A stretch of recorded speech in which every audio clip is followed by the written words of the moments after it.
Welcome to the Peak Podcast. My name is Kyle Nelson. I've got my good buddy, my good co-host here, Mr. Eli Libby. How we doing, man? I'm doing fantastic today. Good. I am. Love it, man. I can feel it. You've got something going on here. You got some good energy today. Dude, I'm doing good. I've really diving into bone broth lately. Like the health benefits. Can you really? No, I'm just kidding. I also can't smell the health benefits and all that stuff. And yeah, it's definitely improving the energy. I don't know. Really? Okay. That or it's maybe I'm sleeping well. I have no clue. And we'll talk about that. Today, we have an awesome guest, but before we get started, a little bit about the Peak Podcast. We created this podcast to dive into the peak moments of coaches, business owners, and entrepreneurs and consultants of what that moment was exactly when they found that they had something new in their life that they wanted to go after. And that's currently their current business that they have. And there's always a really cool story behind that. And of course, we're the co-founders of Peak Fulfillment, where we offer self-guided solo retreats where you can go out and get enlightened again, find that impact in your life that you want to make through self-reflection, self-discovery, and vision crafting. To learn more, go to peakfulfillment.co. But without further ado, let's bring on Matthew Stafford, the founder of Build, Grow, Scale. Matthew, what's going on, man? Welcome to the podcast. How you doing? Yeah, I heard your love for bone broth, and that's great for breaking a fast. So that's what I've heard. You can have a long fast, and bone broth is a great way to break it. Yeah, I've been diving into all types of stuff with bone broth, and it's just there's so much good in it. Yeah, and it's great for this time of year when it's cold.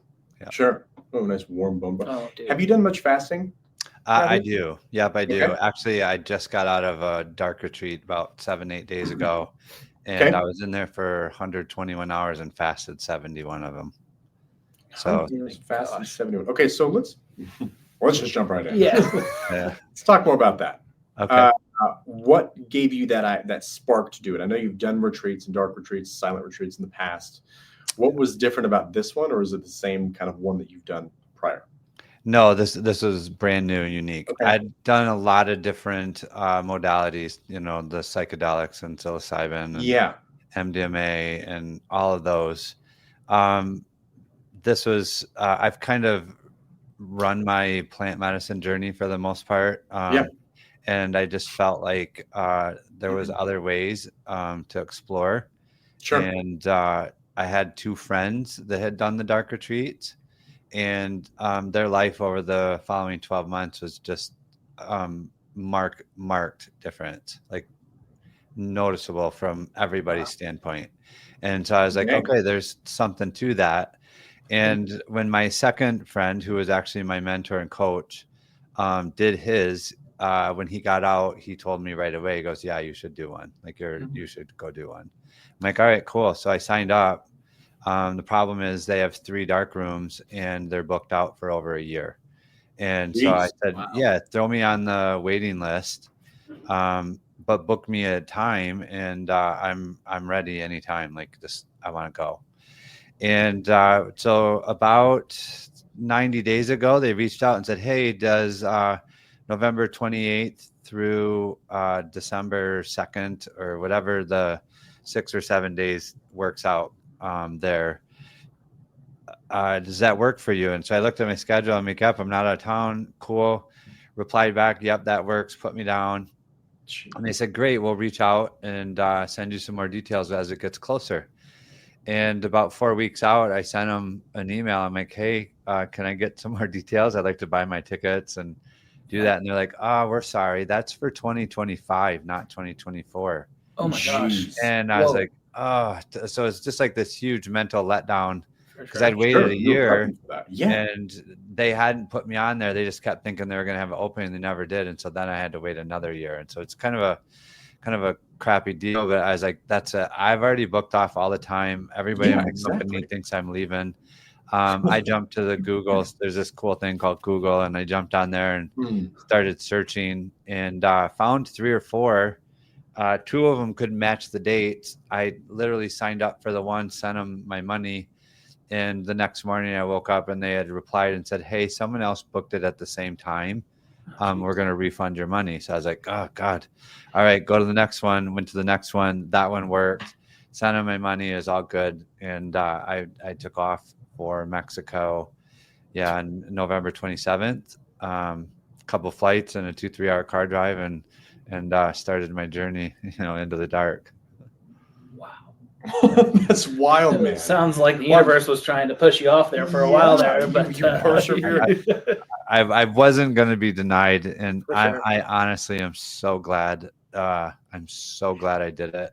I am more committed than ever to become best friends with the dark, because if you think about it, when is the last time that you spent an extended period of time awake in the pitch black, like you could put your hand in front of your face and can't see your fingers? Let's back up just a little bit and break down exactly the dark retreat. What is the experience you're going through? Okay, so you go into a room, has a bed, a chair or bench, and a yoga mat, and then your bathroom, and a shower. That's it. There's nothing in there. It's basically 100% sensory deprivation. There's no noises. There's no light at all. In fact, in order to get fresh air, you have to find a switch on the wall and turn it on once a day or every other day just to pipe in some fresh air, because there's no daylight coming in anywhere. Jeez. Yeah. That's wild. And so when you go back to what I was alluding to, the last time that you've been awake in the dark, where you can literally see nothing, and hear, muffled sounds at best, we were in our mom's womb. Exactly. I've not been there in 53 years, and however old you guys are, you've never experienced that either till back then. And so it's so foreign to your brain to have all of that shut off, and yet you have, you're thinking and you're awake. Yeah. It's a very unique experience. So there's no guide, there's no facilitator. No talking. No. It's all you. Yeah, there is a light that or a switch that you can hit that will turn a light on outside, to let them know that you need some help, and they'll try to guide you if you needed it. But other than that, there's no talking. There is a notepad that you can write on in the dark and leave a note, and you put it in the food chute.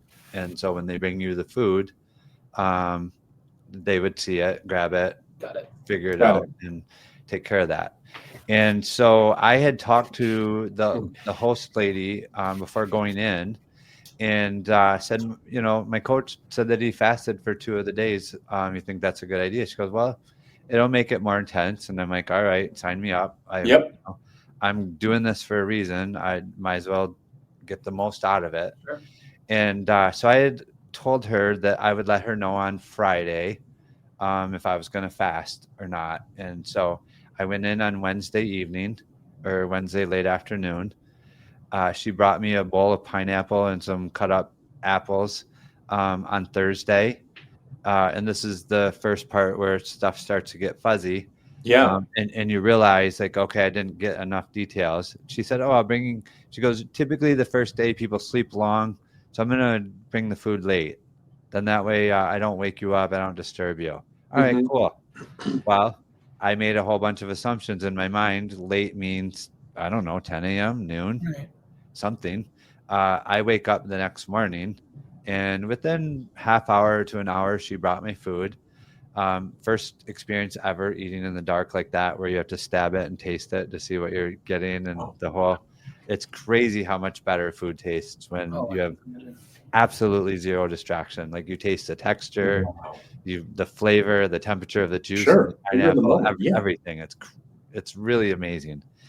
But that was like, okay, I have no idea what time that is. So you start just making things up in your mind. It must have been lunch, or it must have been late morning. And then the following day, she brought food, but it was a few hours after I was up.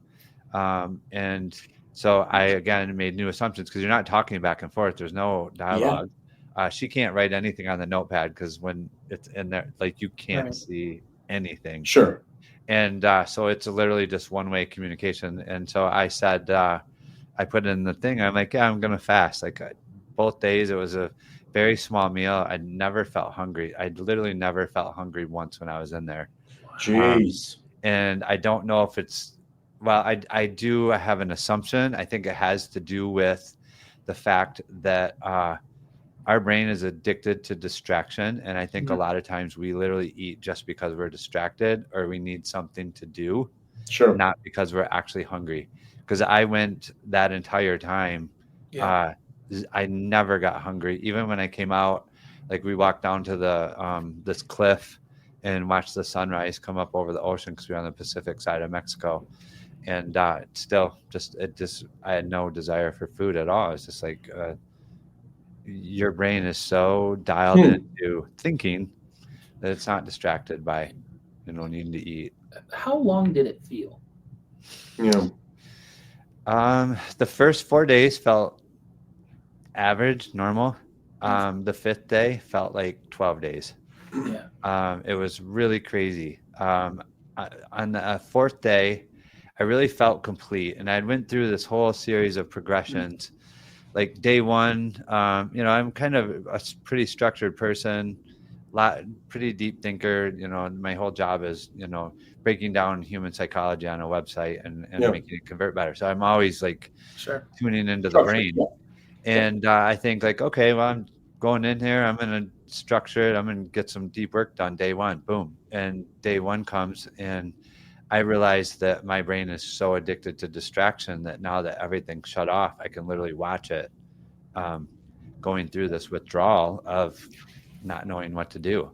And you can see the thoughts like literally going through it. So that was a little tough the first day. And so what I did is I went over to the yoga mat, did like a bunch of air squats and like reverse crunches and bicycle things, like really tried to tire myself out. And then went back over, laid on the bed, and I was able to do like kind of just like be with my thoughts. And I felt like it was like day one. Essentially what happened was there's a lot of awareness and then essentially mental detox from distraction. The second day was really interesting because of course, like I wake up good in the morning. I love the mornings. I get a lot done. I'm like, wake up. All right, I'm going to do a bunch of work.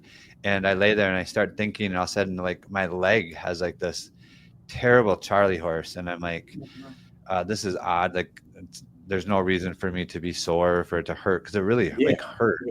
And then I knew enough that I'd done about 6 or 8 weeks worth of work going in of like paying attention to whenever I have a sensation in my body to not make it right or wrong, good or bad, but just observe it. And if it takes 45 minutes, observe it for 45 minutes, but let it go away on its own. And so that second morning, I did that for a couple hours, probably 3-4 hours.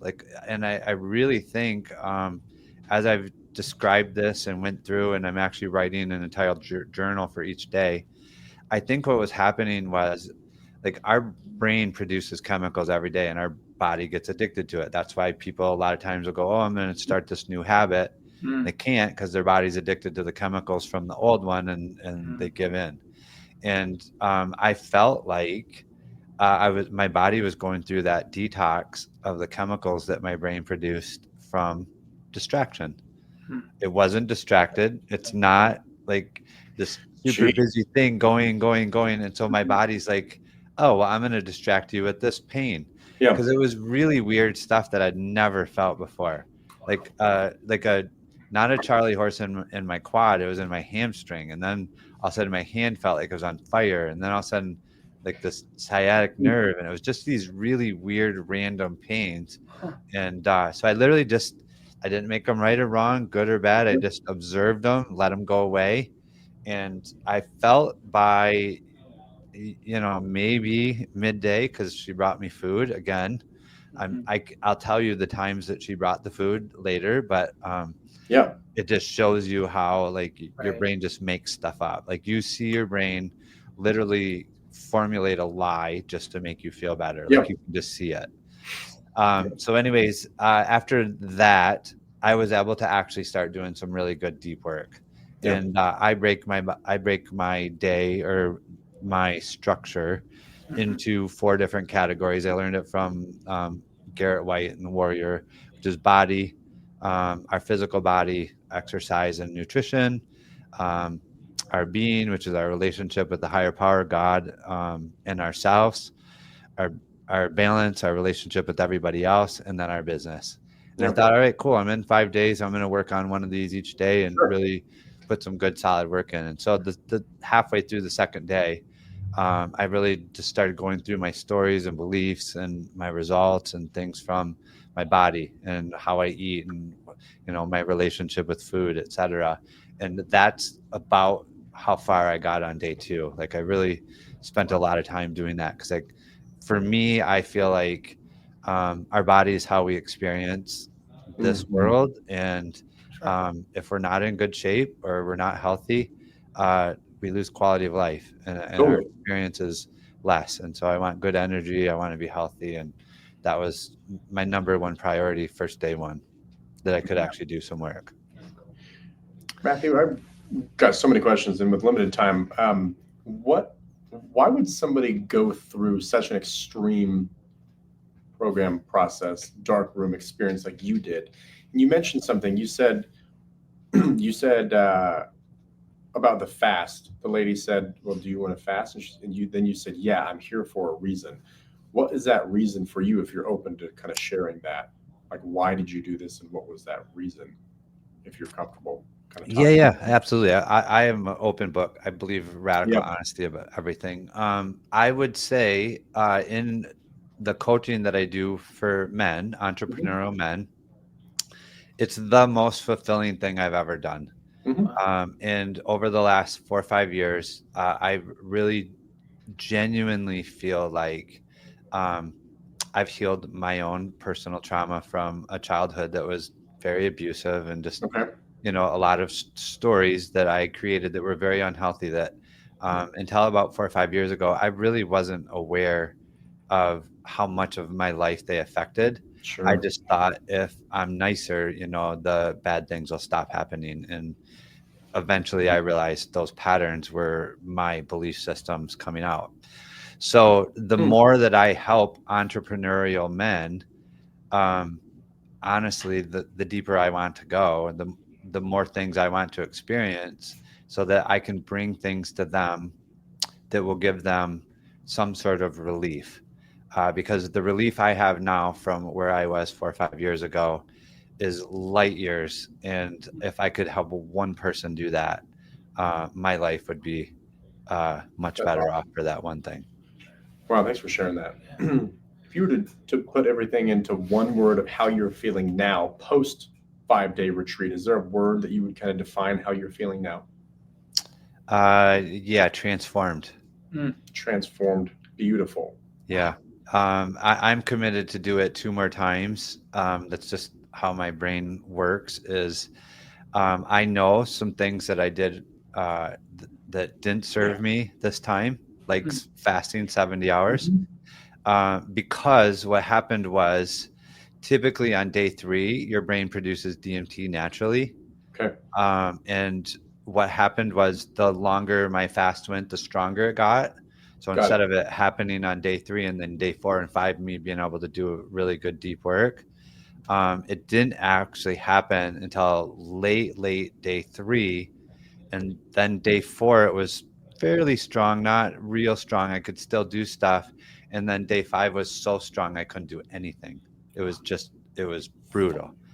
And so it was literally 22 hours of hallucinations and just like really just every single minute felt like a day.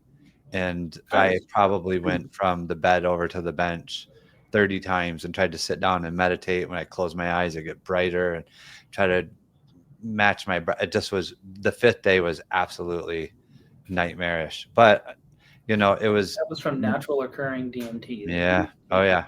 Yeah. Wow. Your brain produces it all by itself. And it was nighttime. So I wasn't, even if I would have left the room, I couldn't have spoken to anyone.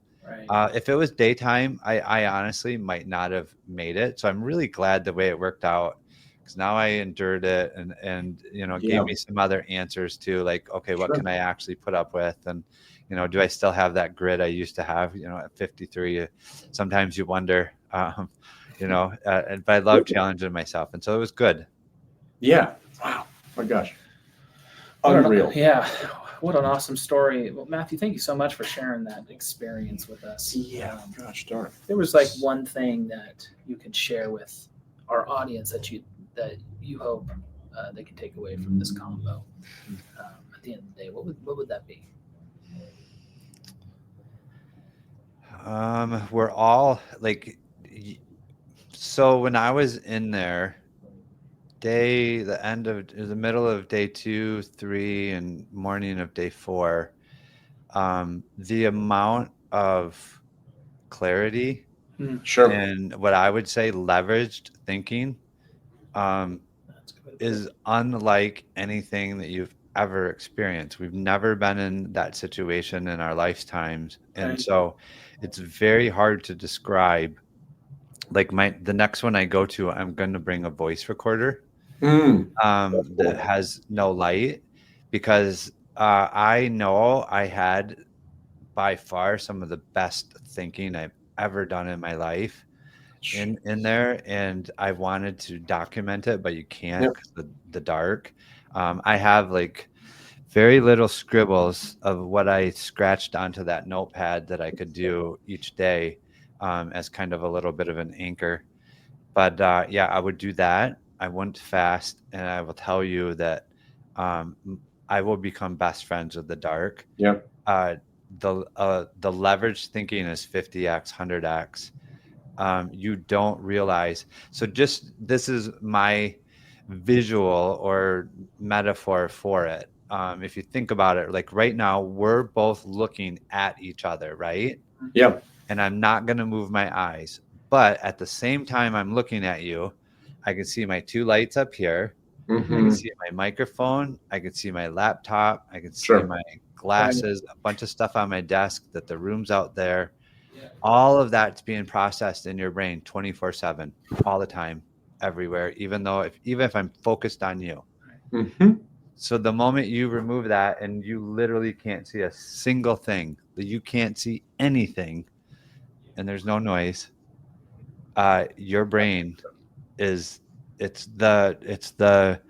such a unique experience. Man, unreal, man. So phenomenal. I appreciate you sharing all that. Thank you, for opening that up. There's a lot to take away, a lot more combo to have down the road. A lot more to have. If we were constrained, we'd go longer. But Matthew, if people wanted to connect with you and learn more about what you got going on, or just kind of wanted to talk to you about the dark retreat you went on, and just connect, where would the best place be for that? Yeah, my email. I see all the emails, so matt@buildgrowscale.com, and I would welcome it. One thing that I definitely couldn't find is nobody's really documented it very well. Interesting. Aubrey Marcus did do like a video, and the first 2 days he did audio record, and then after that, like, he went into his experience and didn't put any more, but he put some narration to it. It was really good, but still not really super clear about like all of the idiosyncrasies. And I can tell you that I genuinely believe, now having gone through it once, knowing what to expect and how to prepare for it, that I'll have 4 or 5 times better experience on round 2. Yeah. And if I could do that for someone, even brand spanking new, it was life transformational. I believe that if I could do that for someone, it would be an epic experience. And so, I'd happily connect with anyone. Man, well, thank you so much. Hey, Matthew, thank you so much, man. Appreciate you, and appreciate you being on the podcast. We'll stay in touch. Thanks for having me. That was amazing. I got a lot going through my head right now. I know. Yeah. I don't even know where to get going. I mean, that was such a cool show. I want to do another one. Yes, we will. We'll do a follow-up, especially when he does another one. Absolutely. That new what experience. the preparation looks like for that. Yeah. Man. Well, thank you so much for joining us on the Peak Podcast. If you want to find more episodes just like this with epic guests like Matthew, definitely make sure to subscribe. We look forward to having you along the way with us on the next episode of the Peak Podcast. See you guys.